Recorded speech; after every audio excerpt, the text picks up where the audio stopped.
বলেছিলেন তারাকতু ফীকুম আমরাইন মা ইন তামাসসাকতুম বিহিমা লান তাদিল্লু, আমি দুটো জিনিস তোমাদের জন্য রেখে যাচ্ছি, যতদিন তোমরা এই দুটো জিনিসকে মজবুতভাবে ধারণ করবে লান তাদিল্লু, তোমরা পথভ্রষ্ট হবে না।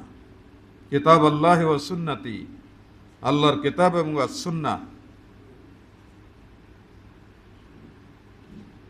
সুতরাং এই আলোকে বিভ্রান্ত মুসলিম উম্মাহকে মিরিচিকার পিছন থেকে বের করে এনে সঠিক পথ আমাদেরকে দেখাতে হবে। আল্লাহর নবী রাসূলগণ এই কাজটি করেছেন। সর্বশেষ মুহাম্মদ রাসূলুল্লাহ সাল্লাল্লাহু আলাইহি ওয়াসাল্লাম সার্থকভাবে এই কাজ আঞ্জাম দিয়েছেন। মানুষকে প্রতারণার হাত থেকে, ধোকার হাত থেকে, মিরিচিকার হাত থেকে, ধ্বংসের হাত থেকে রক্ষা করেছেন, সাফল্যের পথে এনে দাঁড় করিয়েছেন, কল্যাণের রাস্তা তিনি দেখিয়েছেন। সিরাতে মুস্তাকিমের উপরে দুনিয়াকে দাঁড় করিয়ে দিয়ে তিনি বিদায় গ্রহণ করেছেন। আমাদের অতীত আমরা দেখতে পাই যে একটি আদর্শ খেলাফতি শাসন গোটা বিশ্বকে মানবিকতা, মনুষ্যত্ব, সভ্যতা, উন্নতি, অগ্রগতি, দুনিয়া ও আখেরাতের কামিয়াবির পথ দেখিয়েছিলেন। আমরা সেই সভ্যতাকে, সেই খেলাফতকে পুনরুজ্জীবিত করার জন্যে আমরা আন্দোলন করছি। 1450 বছর পূর্বে এই পৃথিবীতে আল্লাহর কিতাব এবং রাসূলের সুন্নাহর আলোকে একটি আদর্শ সমাজ পৃথিবীতে কায়েম হয়েছিল। সেই সমাজে 10 বছর মুহাম্মদ রাসূলুল্লাহ সাল্লাল্লাহু আলাইহি ওয়াসাল্লাম নিজ হাতে রাষ্ট্র পরিচালনা করেছেন। তারপরে খেলাফতে রাশেদা 30 বছর পর্যন্ত সে আদর্শ রাষ্ট্রটি খেলাফত আলা মিনহাজিন নবুয়ার আলোকে পরিচালিত করেছেন। আমাদের নেতাকর্মীদেরকে এর বিস্তারিত ইতিহাস জানতে হবে। এ গৌরব উজ্জ্বল ইতিহাস, অতীত আমরা ভুলে গিয়ে দেশে ইসলামী কল্যাণ রাষ্ট্র চিন্তা করলে এটা অবাস্তব হবে। সেখান থেকে আমাদেরকে রস সিঞ্চন করতে হবে। ভুলে যাওয়া উম্মতের কাছে সেই ইতিহাস দিনের আলোর মতো তুলে ধরতে হবে। যুক্তি দিয়ে, বুদ্ধি দিয়ে, নিজের আমল দিয়ে, আখলাক দিয়ে সেই সময়ের সোনালী মানুষগুলো কেমন ছিল, আজকে আমরা সে ধরনের হতে পেরেছি কিনা, এটা বাস্তবে তুলে ধরতে হবে। তাহলে মানুষ আশ্বস্ত হবে। বক্তৃতা দিয়ে মানুষকে অর্গানাইজ করা যায় না, ঐক্যবদ্ধ করা যায় না। আদর্শ দিয়ে, আখলাক দিয়ে মানুষকে ঐক্যবদ্ধ করতে হবে। বর্তমানে নবী আসবে না, আল্লাহ রাসূলের হাতে গড়া সাহাবায়ে কেরাম আর আসবে না, আইম্মায়ে মুজতাহিদিনগণ আর আসবে না। তাদের প্রতিনিধি হিসেবে আমাদেরকে এই যুগের মুসলিম উম্মার আদর্শ হিসেবে গড়ে তুলতে হবে।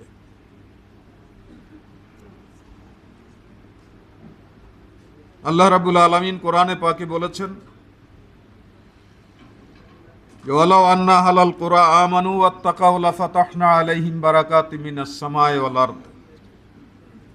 কোন জনপদের লোক যদি সত্যিকার অর্থে মুমিন হয়, মুত্তাকি হয়, পরহেজগার হয়, সমাজের সর্বস্তরের মানুষ যদি আল্লাহ ভীরু হয়, তাহলে তাদের জন্য আল্লাহ রাব্বুল আলামিন আসমানের বরকতের দরজা খুলে দেবেন।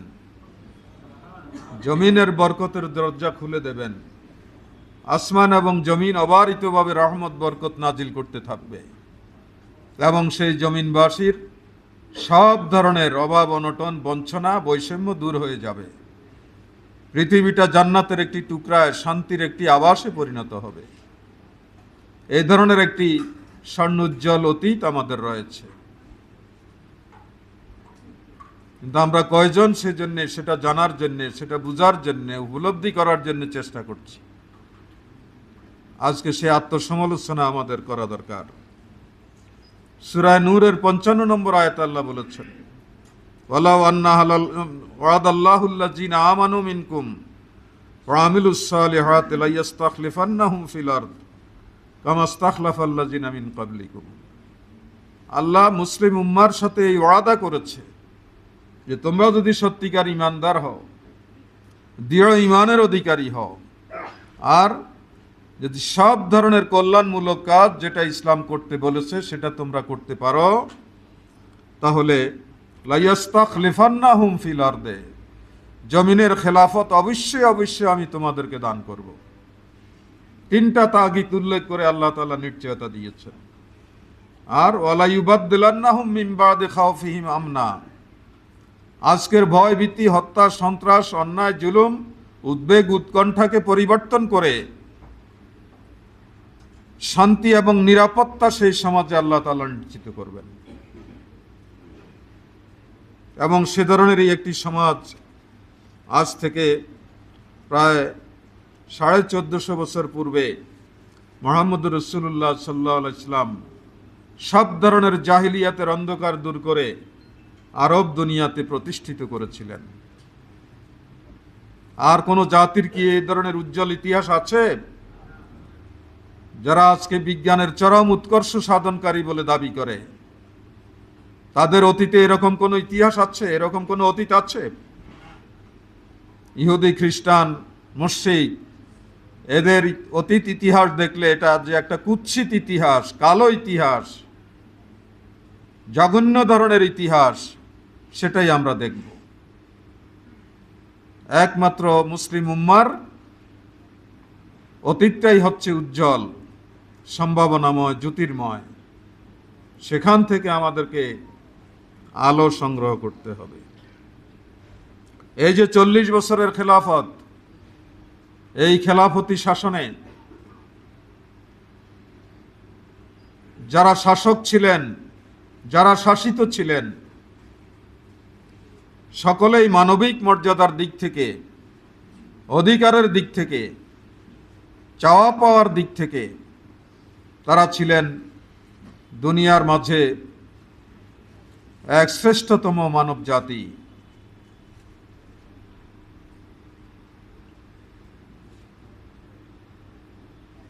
হযরত আবু বকর রাদিয়াল্লাহু তাআলা আনহু যখন খলিফাতুল মুসলিমিন হলেন,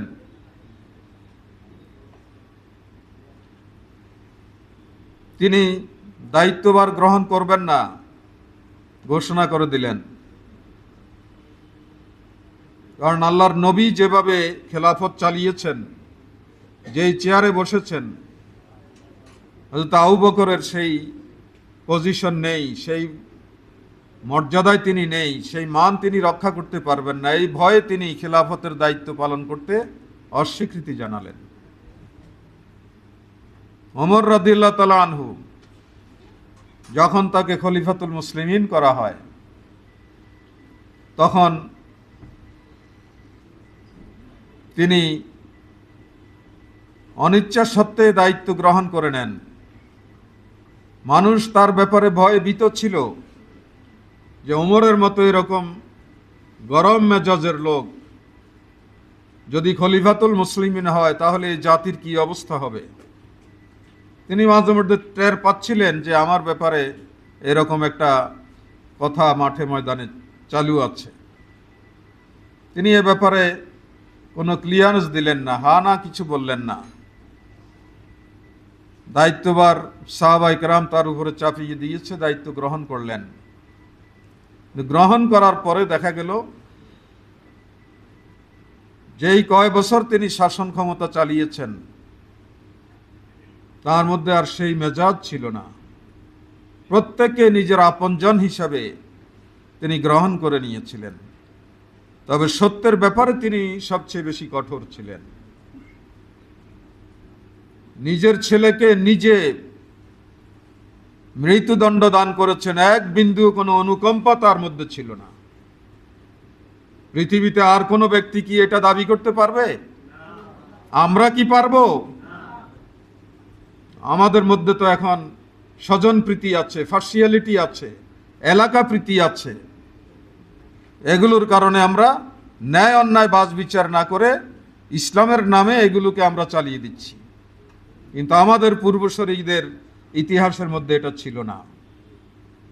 ন্যায় যেটা আল্লাহর কাছ থেকে এসেছে, হক যেটা আল্লাহর কাছ থেকে এসেছে, এটা গ্রহণে যদি আমার আপন ছেলেও ত্রুটি বিচ্যুতি করে, তাকে আমি ছাড়বো না। কারণ আমি তো সত্যের পূজারী, আমি তো ছেলের পূজারী না, আমি তো এলাকার পূজারী না, অঞ্চলের পূজারী না। এটা ছিল আমাদের অতীত মনীষীদের উজ্জ্বল ইতিহাস।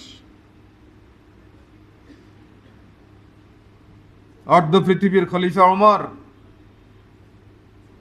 খলিফাতুল মুসলিমিন হওয়ার পরে মিম্বারে খুতবা দিচ্ছেন।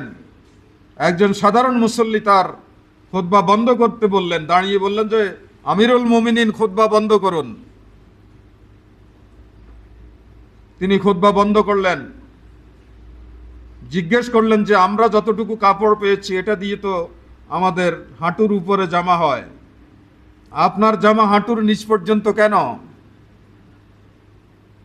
আপনিও তো ওই রকম এক টুকরাই আপনি পাওয়ার কথা, জামাটা এত লম্বা হলো কেন?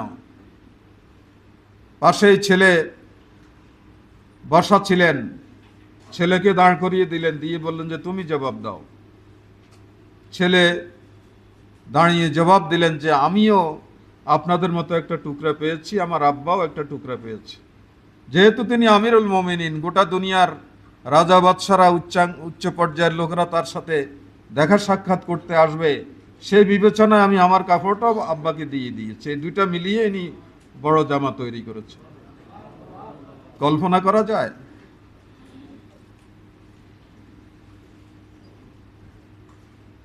অর্ধ পৃথিবীর খলিফা হেরাতে যাচ্ছেন রাষ্ট্রীয় সফরে।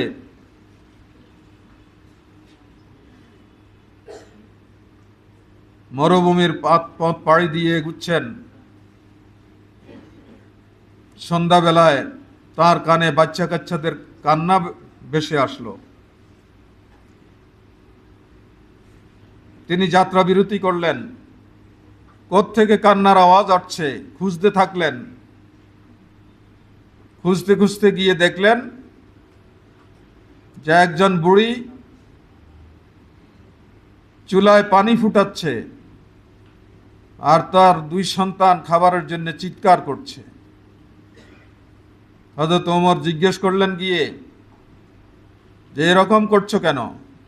পাতিলে তো কোনো খাবার দাবার নেই, খালি পানি ফুটাচ্ছ। বলো যে বাচ্চাদের খিদা পেয়েছে, তারা কান্নাকাটি করতেছে, আমি রান্নার ভান করে পানি ফুটাচ্ছি। এই পানি ফুটাতে ফুটাতে বাচ্চাদের হয়তো কান্না করতে করতে ঘুম আসবে, তাহলে এই সন্ধ্যাটা আমি বাচ্চাদের হাত থেকে বাঁচলাম।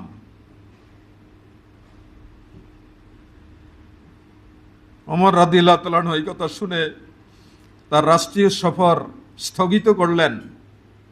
শহরে গেলেন, নিজে আটার বস্তা কাঁধে করে ওই তাঁবুতে পৌঁছলেন। সাথে তার গোলাম ছিল, বহু পিড়াপিড়ি করেছে যে বস্তাটা আমার কাঁধে দেন। বলল যে না, আমার বোঝা কাল কিয়ামতে আমাকেই বহন করতে হবে। আসলেন, রুটি তৈরি করলেন, বাচ্চাদেরকে ঘুম থেকে উঠিয়ে খাওয়ালেন, আর বুড়িকে বললেন যে কালকে তুমি খলিফার দরবারে গেলে হয়তো আমার দেখা পাবে। পরিচয় দিলেন না। চলে আসলেন, এসে একটু দূরত্বে তাঁবুর পাশে দাঁড়িয়ে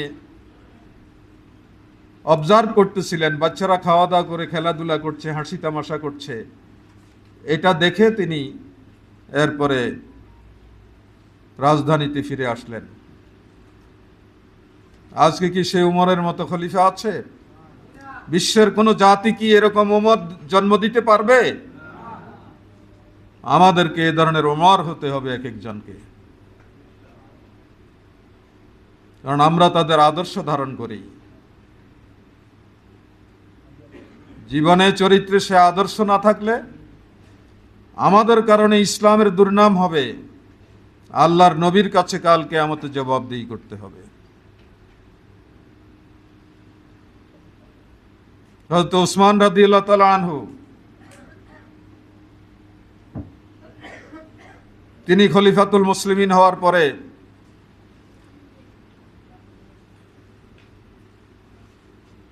তার ব্যাপারে স্বজন প্রীতির অভিযোগ আসলো যে উসমান রাদিয়াল্লাহু তাআলা আনহু তার ছেলে ফেলেদেরকে, তার আত্মীয় স্বজনকে, তার পাড়া প্রতিবেশী আপনজনদেরকে খেলাফতের বিভিন্ন জায়গায় তিনি স্থাপন করেছেন। এ অভিযোগ খণ্ডন করা হলো যে যোগ্যতার মাপকাঠিতে যারা উত্তীর্ণ হয়েছে তাদেরকে আমি দায়িত্ব দিয়েছি, সেখানে তার মধ্যে কোনো স্বজন প্রীতি ছিল না।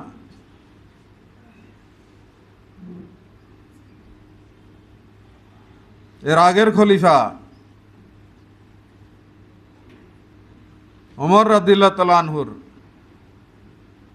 পদাঙ্ক অনুসরণ করেই তিনি খেলাফত পরিচালনা করেছেন। তাকে একদল বিদ্রোহী হত্যা করেছে।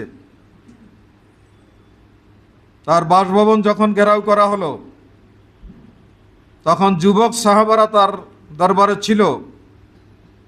আব্দুল্লাহ ইবনে আব্বাস, আব্দুল্লাহ ইবনে জুবায়ের, আব্দুল্লাহ ইবনে মাসউদ, এই ধরনের যুবক সাহাবীরা তারা বলল যে আমিরুল মুমিনিন আমাদেরকে নির্দেশ দিন, আমরা নিমিষে এই বিদ্রোহীদেরকে আমরা শেষ করে ফেলতে পারবো। উসমান রাদিয়াল্লাহু তাআলা আনহু বললেন যে আমি সেই উসমান হতে চাই না যে উসমান মুসলমানদেরকে হত্যার নির্দেশ দেবে, কারণ বিদ্রোহীরাও মুসলমান ছিল। তাদের সাথে আলাপ আলোচনার জন্যে তিনি দায়িত্ব দিলেন, কিন্তু তারা সে পর্যন্ত অপেক্ষা না করে হযরত উসমানের উপরে তারা চড়াও হলো। তিনি জীবন দিয়েছেন, রক্ত দিয়েছেন, শহীদ হয়েছেন, কিন্তু আল্লাহ রাসূলের রেখে যাওয়া জামাতের মধ্যে ফাটল তৈরি হোক এই রকম কোনো সুযোগ সাহাবায়ে কেরামকে তিনি দেন নাই। ইসলামী ঐক্য এত মূল্যবান, মুসলমানদের সামষ্টিক সাংগঠনিক জীবন এত গুরুত্বপূর্ণ, যেটার মধ্যে যদি কেউ ফাটল ধরায় তাহলে হযরত ওসমানের খুনের সাথে গাদ্দারি করা হবে। এই দ্বীনি সংগঠনকে, শহীদের রক্ত মাখা সংগঠনকে অটুট রাখতে হবে। এর ঐক্য কোনোভাবে বিনষ্ট হতে দেয়া যাবে না। কোনো কুচক্রী আমাদের মধ্যে ঢুকে যাতে আমাদের সম্পর্ক নষ্ট করতে না পারে, আমাদের ভ্রাতৃত্ব নষ্ট করতে না পারে, আমাদের ঐক্যে ফাটল ধরাতে না পারে। কান্নাহুম বুনিয়ানুম মারসুস, সীসাডালা প্রাচীরের ন্যায় আমাদেরকে সুসংগবদ্ধ থাকতে হবে।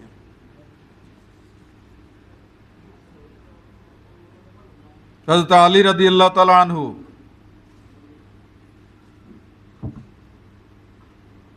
তাকে ওসমান হত্যার প্রতিশোধ নেওয়ার জন্য বিভিন্ন দিক থেকে দাবি তার কাছে উত্থাপন করা হলো। তিনি স্বাভাবিকভাবে এই প্রশ্নে আগাতে চাচ্ছিলেন। আমিরে মুআবিয়া রাদিয়াল্লাহু তাআলা আনহুর সাথে যুদ্ধ হলো খেলাফত নিয়ে। এই সকল গোলযোগে তিনি রাষ্ট্রের ঐক্যকে প্রাধান্য দিয়ে ইসলামী খেলাফতকে তার আপন ঐতিহ্যে প্রতিষ্ঠিত রাখার জন্যে তিনি চেষ্টা করলেন।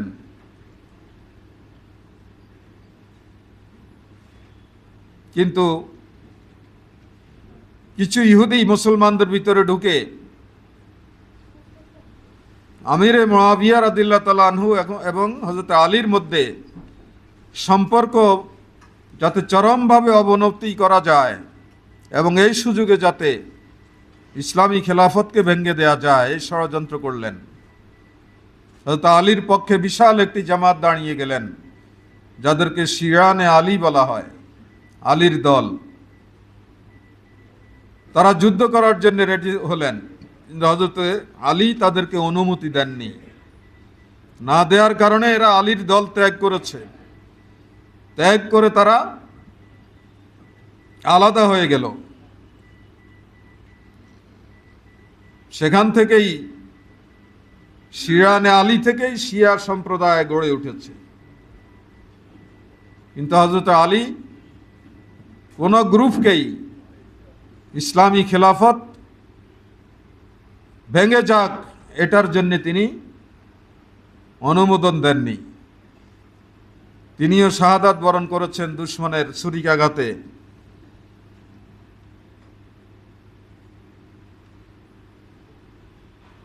এবং এই খেলাফতের আশেদায় এমন এক শান্তিপূর্ণ সমাজ গড়ে উঠেছিল। রাসূল পাকের আগমনের আগ থেকে শত শত বছর থেকে বঞ্চিত, অবহেলিত, নির্যাতিত মানুষ, বিভিন্ন গোত্রে যুদ্ধ বিগ্রহ, অশান্তি, এগুলো তিনি এবং তার 4 খলিফা এত নিপুণভাবে এগুলোর সমাধান করেছেন যে বিশাল ইসলামী খেলাফতে কোনো অভাব অনটন, কোনো সমস্যা, কোনো সংকট, জাহেলি যুগের কোনো রেষারেষি, কোনো হিংসা বিদ্বেষ এগুলো ছিল না। একটি শান্তির সমাজ তারা আমাদের জন্য উপহার দিয়ে গিয়েছেন। তাদের ইন্তেকালের পরে আমিরে মুআবিয়া রাদিয়াল্লাহু তাআলা আনহু এবং তার বংশের এজিদ সহ কয়েকজন খেলাফতের দায়িত্ব পালন করেছে। সেই সময়ে খেলাফতে অনেক সমস্যা ঢুকে গিয়েছিল, বংশানুক্রমিক খেলাফত চালু হয়ে গিয়েছিল। রাজা বাদশাদের মধ্যে বিলাসিতা, আরাম আয়েশ ঢুকে গিয়েছিল। তারা সকলে নিজেদেরকে আইনের ঊর্ধ্বে মনে করত। এরকম কিছু অনাকাঙ্ক্ষিত জিনিস যখন ইসলামী খেলাফতে ঢুকে গেল, এর এক পর্যায়ে ওমর ইবনে আব্দুল আজিজ রহমতুল্লাহ আলাই খলিফাতুল মুসলিমিন হলেন। তাকে ঐতিহাসিকগণ পঞ্চম খোলাফায়ে রাশেদ বলা হয়। 4 খলিফার পরে হুবহু নবুয়তের পদাঙ্ক অনুসরণে ওমর ইবনে আব্দুল আজিজ রহমতুল্লাহ আলাই শাসন ক্ষমতা পরিচালনা করেছেন। কিভাবে? তিনি যখন খলিফা হলেন, বংশানুক্রমিকভাবে তাকে খলিফা করা হলো। তিনি বললেন যে আমি এই খেলাফতের দায়িত্ব নেব না, কারণ জনগণ আমাকে নির্বাচিত করেনি, আমার বংশ আমাকে নির্বাচিত করেছে।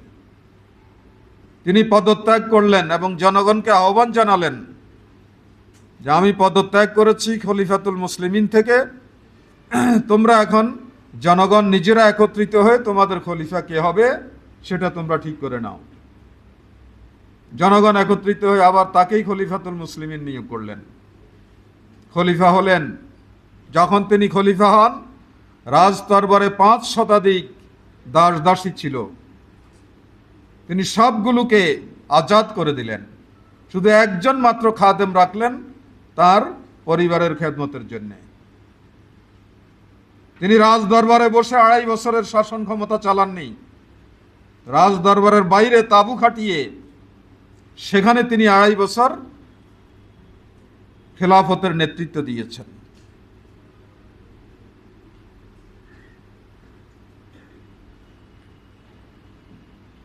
যখন তিনি খলিফা হন, তখন তিনি একটা জামা একবার পরলে এরপরে আর পরতেন না।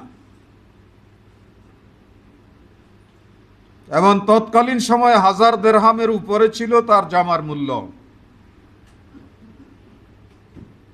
তার বার্ষিক আয় ছিল মাসিক 50,000 আশরাফি। খলিফাতুল মুসলিমিন হওয়ার পরে তিনি এই সমস্ত অতীতের বাদশাদের সব বিলাসিতার আয়োজন তিনি বন্ধ করে দিলেন। তার মাসিক আয় 50,000 আশরাফি থেকে মাত্র 200 আশরাফিতে নেমে আসে। এটা দিয়েই তিনি তার পরিবার পরিচালনা করেছেন। তিনি যখন ইন্তেকাল করেন, মৃত্যুশয্যায় রাষ্ট্রের বড় বড় কর্মকর্তা কর্মচারীরা তার ঘরে তাকে দেখতে আসলো। একদিন আগন্তুকরা বললেন, তার স্ত্রী ফাতেমাকে ডেকে বললেন যে আমিরুল মুমিনের জামাটা কালো হয়ে গিয়েছে, এটা একটু পাল্টিয়ে দেন। অনেক উচ্চ পর্যায়ের অফিসাররা আসে ওনার কাছে। তার স্ত্রী ফাতেমা জবাব দিল যে আমিরুল মুমিনের দ্বিতীয় কোনো জামা নেই। এই ধরনের দিনহীন ভাবে রাষ্ট্র সমাজ তিনি পরিচালনা করেছেন। তার জীবদ্দশায় যখন শুনলেন যে সিরিয়াতে তার এক ছেলে লেখাপড়া করে,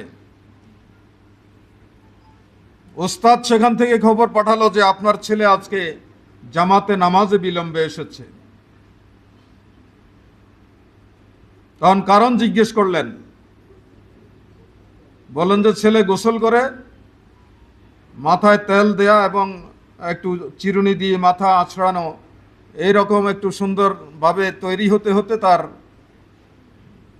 তাকবীর উলা ফৌত হয়ে গিয়েছে, তিনি জামাতে আসতে দেরি হয়ে গিয়েছে।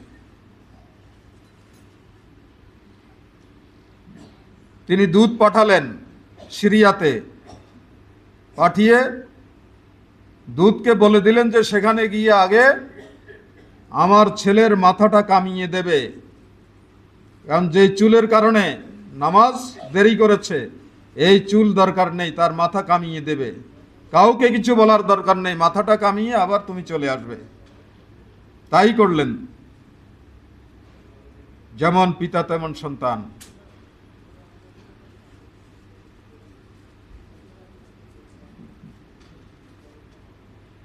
আজকে কি এগুলো কল্পনা করা যায়? এইসব জীবন কি আমরা মেনটেন করতে পারবো? কেউ পারবো না। কারণ আমরা এমন এক সভ্যতায় অভ্যস্ত হয়েছি যে এগুলো এখন কাল্পনিক কথা মনে হবে।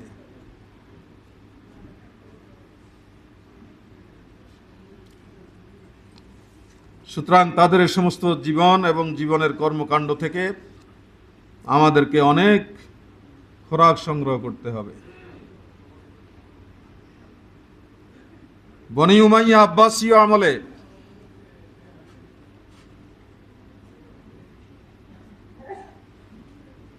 খোলাফায়ে রাশেদার যে আদর্শ ছিল সেই আদর্শের মধ্যে বিকৃতি চলে আসে, বিভ্রান্তি চলে আসে। উমাইয়া আব্বাসীয় আমলে একেবারে কায়সার ও কেসরার মতো রাজ দরবার প্রতিষ্ঠিত হয়ে যায়। প্রথম দিকে আল্লাহ রাসূলের সাহাবাগণ ছিলেন, তারা এগুলো কন্ট্রোল করার চেষ্টা করেছেন। সময়ের ব্যবধানে রাসূলুল্লাহর সাহাবাগণ দুনিয়া থেকে প্রায় বিদায় গ্রহণ করেছেন, 2-4 জন ছিল। এর মধ্যে রাজ দরবারের বিকৃতি সাধারণভাবে সমাজে ছড়িয়ে পড়ে। সেই সময়ে উম্মতের যারা আলেম ছিলেন তারা এটাকে কোনোভাবেই বরদাস্ত করতে পারলেন না। তারা একদিকে আন্দোলন শুরু করলেন, এবং এই ধরনের একটি আন্দোলনের নাম হচ্ছে নফসে জাকিয়ার আন্দোলন, যার উপদেষ্টা ছিলেন ইমামে আজম আবু হানিফা রহমতুল্লাহ আলাইহি। রাজপথে এসব বিকৃতির বিরুদ্ধে আন্দোলন শুরু করলেন, আর তারা হক এবং বাতিলের মধ্যে পার্থক্য নির্ণয় করলেন। রাজ দরবারে যে সমস্ত বিকৃতি এসেছে, যে সমস্ত অনাকাঙ্ক্ষিত জিনিস ইসলামে তারা প্রবেশ করিয়েছে, এগুলোকে চিহ্নিত করলেন ওলামায়ে কেরাম, এগুলোকে ইসলাম থেকে বাদ দিলেন। প্রকৃত ইসলাম সম্পর্কে জাতি যাতে ভবিষ্যতে জানতে পারে সেই ব্যবস্থা করলেন। এই ব্যবস্থা করতে গিয়ে ইমামে আজম আবু হানিফা রহমতুল্লাহ আলাইহি, যার জন্ম ছিল ৮০ হিজরিতে। বনি উমাইয়া আব্বাসীয় আমলে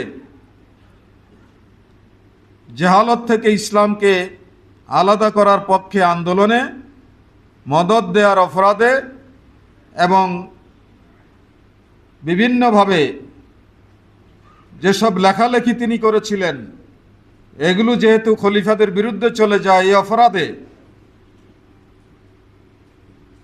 ইমামে আজম আবু হানিফা রহমতুল্লাহ আলাইকে বেত্রদণ্ডে দণ্ডিত করা হয়। তাকে জেলখানায় বন্দী করা হয় এবং বিষ প্রয়োগে তাকে জেলখানায় হত্যা করা হয়। এ ধরনের আরেকজন ইমাম মালিক রহমতুল্লাহ আলাই ৯৫ হিজরিতে তিনি জন্ম নিয়েছেন। আব্বাসীয় বাদশাহ মনসুরের আমলে ৭০টি বেত্রদণ্ড তাকে দেয়া হয় এবং এমনভাবে তাকে ২ হাত পিছমড়া করে বাঁধা হয় যে এক পর্যায়ে ইমামের ২টো হাতেই দেহ থেকে আলাদা হয়ে যায়। এভাবেই তাকে শাহাদাত বরণ করতে হয়। তার অপরাধ ছিল যে তিনি শাসক গোষ্ঠীর সমালোচনা করেছিলেন, বিরোধিতা করেছিলেন। ইসলামী আকায়েদকে জাহিলিয়াতের ভিতরে ঢুকাই দেওয়ার অপরাধে তারা সমালোচনা করেছেন এবং প্রকৃত আকায়েদ কি আর আকায়েদের মধ্যে কি কি জেহালত ঢুকেছে এগুলো তারা লিখনির মাধ্যমে নির্ণয় করে দিয়েছিলেন। এতে করে আব্বাসীয় খলিফারা জনগণের কাছে বিব্রতকর অবস্থায় পড়ে। এই জিজ্ঞাসা চরিতার্থ করার জন্যে ইমাম মালিক রহমতুল্লাহ আলাইয়ের প্রতি এই ধরনের জুলুম করা হয়। ইমাম আহমদ ইবনে হাম্বল রহমতুল্লাহ আলাই ১৬৪ হিজরিতে তার জন্ম। আব্বাসীয় বাদশাহ মনসুর, মুতাসিম, ওয়াসিক বিল্লার সময়ে তিনি মুসলিম জাহানের একজন স্বনামধন্য ইমাম ছিলেন। তিনিও আগের ২ ইমামের অনুসরণে ইসলামকে, ইসলামী আকায়েদকে, ফিকহ শাস্ত্রকে জাহিলিয়াত থেকে আলাদা করে সত্যিকারভাবে তা উপস্থাপন করার অপরাধে তাকে অনবরত নির্যাতন চালানো হয়। ঐতিহাসিকগণ বলেছেন যে এমন নির্যাতন তার উপরে করা হয় যে এই নির্যাতনে কোনো ওট বা কোনো হাতি বেঁচে থাকতে পারত না। এই ধরনের জঘন্য আচরণ এই ইমামের ব্যাপারে শাসক গোষ্ঠী করেছিল। এরপরে সম্পূর্ণভাবে পরিবেশ উল্টে যায়। পরবর্তী ৪র্থ খলিফার যুগে আল মুতাওয়াক্কিল আলাল্লাহ নামক নাম ধারণ করে আব্বাসীয় খলিফা ক্ষমতায় যখন আসলেন, তখন তিনি অত্যাচার, জুলুম এগুলো বন্ধ করে ইমামকে বিভিন্ন ধরনের পুরস্কারে ভূষিত করতে থাকলেন। ওট বোঝাই করে তার বাড়িতে পুরস্কার, বিভিন্ন জিনিসপত্র পাঠিয়ে দেওয়া শুরু হলো। কয়েকদিন তিনি দেখলেন যে এভাবে তার বাসা বাড়িতে মানে রাষ্ট্রীয় পুরস্কারের জায়গা দিতে পারতেছেন না, এরকম অবস্থা।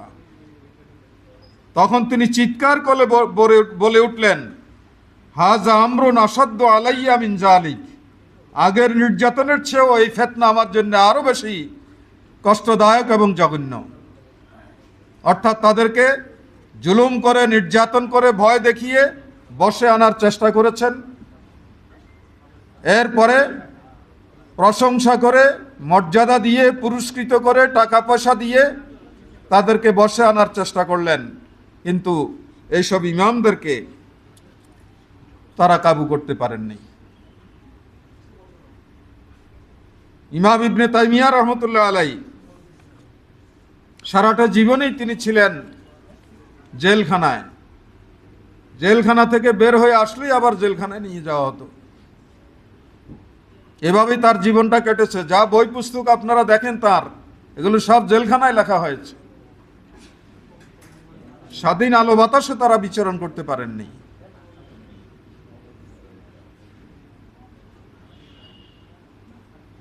এজিদের শাসনামলে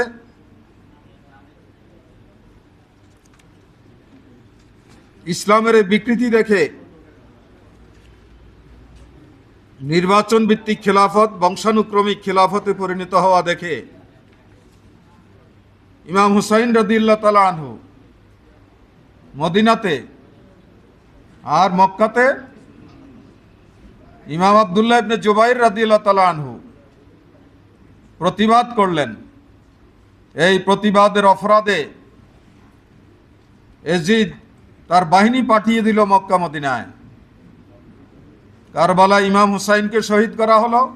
মক্কাতে আব্দুল্লাহ ইবনে জুবাইর রাদিয়াল্লাহু তাআলা আনহু সহ অসংখ্য সাহাবাকে হত্যা করা হলো। সাহাবায়ে কেরামের রক্তে মক্কা এবং মদিনার অলিগলি রঞ্জিত হয়ে গিয়েছিল।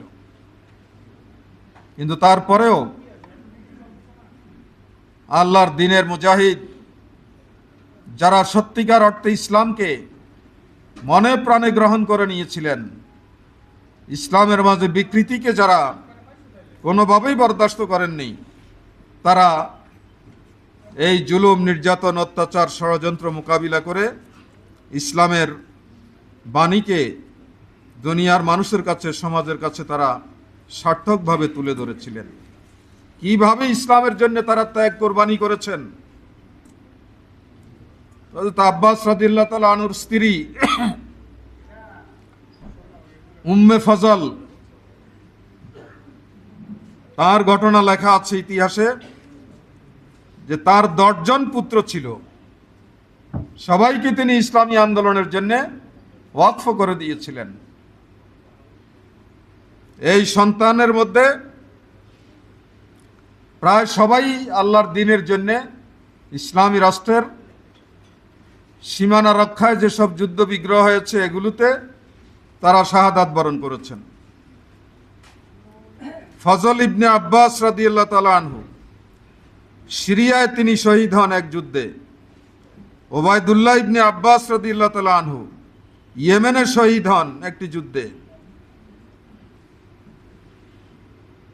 এরপরে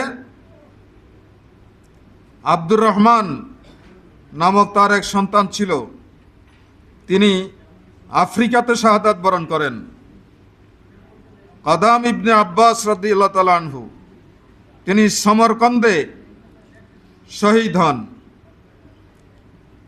কাসির ইবনে আব্বাস রাদিয়াল্লাহু তাআলা আনহু ইয়াম্বুতে শাহাদাত বরণ করেন। চিন্তা করা যায় যে একটা মহিলার প্রায় সব সন্তানগুলোই আল্লাহর দ্বীনের জন্য ওয়াকফ করে দেয়া হলো এবং তারা আল্লাহর দ্বীনের জন্য শাহাদাত বরণ করলো। মহিলার বুক খালি করে দেয়া হলো, কিন্তু তিনি সামান্যটুকুও কষ্ট পাননি, কারণ আল্লাহর দ্বীনের জন্য সন্তানদেরকে কোরবানি করতে পেরেছেন, এটাই তার তৃপ্তি ছিল। আজকে তো আমরা কি করি আমাদের সন্তানদেরকে, না বাবা এখন শিবির করার দরকার নাই, বড় হইলে করবে, এখন লেখাপড়া ভালো রেজাল্ট করতে হবে, এখন শিবির করার দরকার নেই। আমরা জামাতের লোকেরাই এগুলো করি, অন্যের কথা তো বাদেই দিলাম। রমজান মাসে ছেলের খোঁজ করে যে তুমি আসলে বালেক বয়স হয়েছে কিনা, বালেক বয়স না হইলে রোজা রাখবে না, রোজা রাখলে তো তোমার চেহারা সুরত ফ্যাকাশে হয়ে যাবে, লেখাপড়া বিঘ্ন ঘটবে। এই ধরনের জিহালত আমাদের বিভিন্ন ক্ষেত্রে আমাদের মগজের মধ্যে ঢুকে পড়েছে। আল্লাহর জন্য, আল্লাহর দ্বীনের জন্য, নিজেরা সত্যিকার অর্থে আল্লাহর প্রকৃত গোলাম রূপে গড়ে ওঠার জন্য আমাদের যা করার দরকার সেটা এখন আমাদের জীবনে আর খুঁজে পাওয়া যায় না।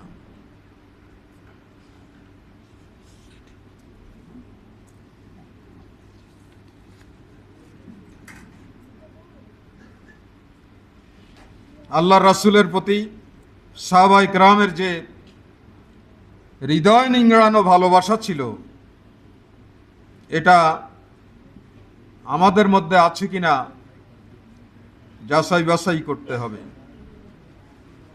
প্রকাশ্য দাওয়াত শুরুর প্রথম দিনে হযরত আবু বকর রাদিয়াল্লাহু তাআলা আনহু নবীর সাথে কাবায় গিয়ে বক্তৃতা রাখলেন। প্রথম আল্লাহ রাসূলের আগে রাসূলকে ইন্ট্রোডিউস করে দেওয়ার জন্য বক্তব্য দিলেন সংক্ষিপ্ত। আবু বকর রাদিয়াল্লাহু তাআলা যখন বক্তৃতা দিচ্ছিলেন, হায়নার মতো কাফেররা তার উপরে ঝাঁপিয়ে পড়ল। এত প্রচণ্ড আঘাত করলো হযরত আবু বকরকে যে তিনি মাঠেই বেহুশ হয়ে গেলেন। আল্লাহ রাসূল যেহেতু কুরাইশ বংশের সন্তান, এই কারণে তাকে তখন আঘাত করতে তারা সাহস করে নাই। তিনি পাশে দাঁড়িয়ে থাকলেন, চেষ্টা করলেন তাদেরকে বারণ করতে, কিন্তু আবু বকর রাদিয়াল্লাহু তাআলার উপরে চরমভাবে তারা আঘাত করল। দিনে আঘাতপ্রাপ্ত হলেন, শেষ রাত্রে গিয়ে তার হুঁশ হয়েছে। তো হুঁশ হওয়ার পরে হযরত আবু বকর রাদিয়াল্লাহু তাআলা আনহু তার আম্মাকে জিজ্ঞেস করলেন যে আল্লাহ রাসূল কেমন আছে। তো তিনি বললেন যে সব খবর তোমাকে দেব, আজকে সারা দিন বেহুশ অবস্থায় আছো, খাওয়া দাওয়া করতে পারো নাই, একটু খাবার গ্রহণ করো। বললো যে না, আমি রাসূলকে দেখা ছাড়া খাবার গ্রহণ করব না। বাধ্য হয়ে এই রাত্রে আল্লাহ রাসূলের কাছে তাকে নিয়ে যাওয়া হলো। আল্লাহ রাসূলকে দেখলেন, দেখার পরে তিনি খাবার গ্রহণ করলেন। কি পরিমাণ ভালোবাসা ছিল সাহাবায়ে কেরামের রাসূল পাক সাল্লাল্লাহু আলাইহি ওয়াসাল্লামের প্রতি। ওমর রাদিয়াল্লাহু তাআলা আনহু একদিন বললেন, ইয়া রাসূলুল্লাহ, আমি আপনাকে ভালোবাসি। আল্লাহর নবী বললেন যে না, আমাকে এখনো তুমি ভালোবাসতে পারো নাই। কিছুক্ষণ চিন্তা ভাবনা করে বললেন, ইয়া রাসূলুল্লাহ, আমি আপনাকে আমার স্ত্রী পরিবার মাল সম্পদ থেকেও বেশি ভালোবাসি। আল্লাহর নবী বললেন যে না, এখনো তুমি আমাকে ভালোবাসতে পারোনি। এরপরে কিছুক্ষণ চিন্তা করে হযরত ওমর বললেন যে ইয়া রাসূলুল্লাহ, আমি আমার স্ত্রী, পুত্র, ধন সম্পদ, ইভেন কি আমার জীবনের চেয়েও আমি আপনাকে বেশি ভালোবাসি। তখন আল্লাহর নবী বললেন যে হ্যাঁ, এবার তুমি আমাকে ভালোবাসতে পেরেছো। তো কি ভালোবাসা আমরা আল্লাহর দ্বীনের জন্য, রাসূলের জন্য রাখি। পুলিশের ভয়েই তো ময়দান ছেড়ে দেয়, তাই না?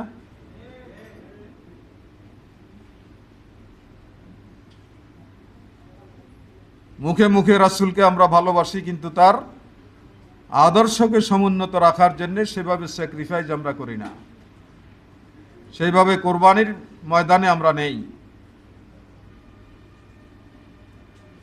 হযরত ওসমান রাদিয়াল্লাহু তাআলা আনহু খলিফাতুল মুসলিমিন হওয়ার পরে